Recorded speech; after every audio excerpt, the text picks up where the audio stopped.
در ناحیه وسیع برای در سطح بلند جشن گرفتن عید نوروز در جماعت‌های دهات کارهای آبادانی و سازندگی ادامه دارند. در دهه جوریز جماعت دهاتی به نام عبدی عوضوف بعد تعمیر و برقرارسازی راه‌های بین محله‌ها با پیشنهاد کمیته محله ساکنان دهه با راه حشر بنگاه سلامتی می‌سازند. ضرورت همین است که ما بنگاه طبی نداشتیم برای کسالی‌های خود را بردن به دهه کمسامال‌آباد که راه از 3-4 کیلومتر عبارت است. همین ضرورت شد ما یک جای مصلحت کرده با خلاصه آمدیم که باید خودمون را با بنگاه طبی تامین کنیم. از این رو مردم دهه با جمع‌آوری مبلغ و کار خیرخواهانه جوانان همین بنگاه طبی را ساخته ایستاده. برای ساختمان این انشاءات حیاتاً مهم همه ساکنان دهه سهم خود را گذاشتند. بنای بنگاه طبی را اوستاها ساختمانچیان محلی با رعایت قاعده‌های ساختمانی در سطح بلند ساخته مقصد دارند که روز جشن عید نوروز آن را مورد استفاده قرار می‌دهند. این کارا با تشبوس همین ساکنان همین دهه سر کردیم، جوانان ما رو دستگیری کردن. ما همین با قوای همین جوانان و همین دهه همین را ساخته استیم. ما مثلا با طریق حشر همین بنگاه طبی را ما انشالله همین سر کردیم و همین ساختمان همین را دوام داده ایستادیم. این خطان دیدیم که بچه‌ها این حشر را آمدن همش یک گیلانه همینجا خدمت کرده ایستادن. حشرا یکم که دوستی بین همدیگری را مستحکم میکند و جوانان را از راه بد میگرداند و همین مسئله میشود که آدمان با یکدیگر نزدیک میشوند، نزدیک یکدیگر را میفهمند. باز همین مسئله هست که امروز ساختن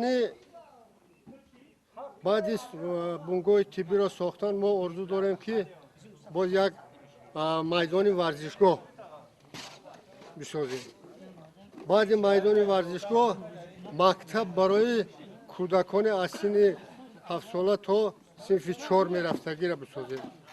امروز ها در جماعت دهاتی به نام عبدی عوضوف سومین مرکز سلامتی است که از صوب سهم صاحبکاران و اهالی به واسطه تشبوس رئیسان کمیته محله تشکیل کرده شده است. چون که شما شاهدید امروز در دهه جوانی با سهم صاحبکاران و اهالی دهات مرکز سلامتی دهه جوریز با کار خود آغاز کرده است و تا جشن نوروز با استفاده داده می شود. ساکنان دهه استقلال همین جماعت دهات باشند با راه حشر راه‌های محلی را تعمیر می‌نمایند. این راه از دهه فیض‌آباد تا دهه استقلال مسافت 3 کیلومتر را تشکیل می‌دهد. سال‌های زیاد در حالت ویرانه قرار داشت. چقری و ناهمواری‌هایی که در این راه موجود بودند سبب تشویش رانندگان واسطه‌های نقلیات می‌گشتند. حشرچیان همه این ناهمواری‌های راه را با سمنت پر کرده راه را تعمیر می‌نمایند. آبادی محل خیلی برای آباد نامدن هم دهه بود. اما سهم خیلی گذرانده شدن. قشلاق‌ها را ما کوپریکا را پول‌ها را نه تعمیر نمودیم. در هم قشلاق ماه ینوار ماه اکتبر تا ماه ینوار 10620 متر کانال ما تازه نمودیم و قوای حشر مثل تازه نمودیم را.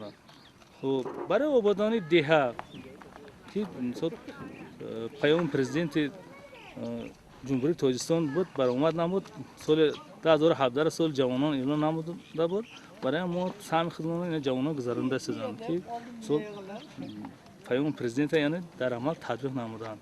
نه دیگه است که جوانان حرکت کردن و میگن که این سال بود چی میکنین آباد میکنین دهه را حرکت کرده شدند.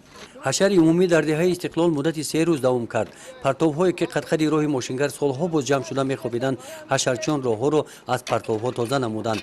با راه حشر همچنین زهبر و زکش‌های بین دهه تازه کرده شدند. در حشر زنان هم حصه خود را گذاشتند.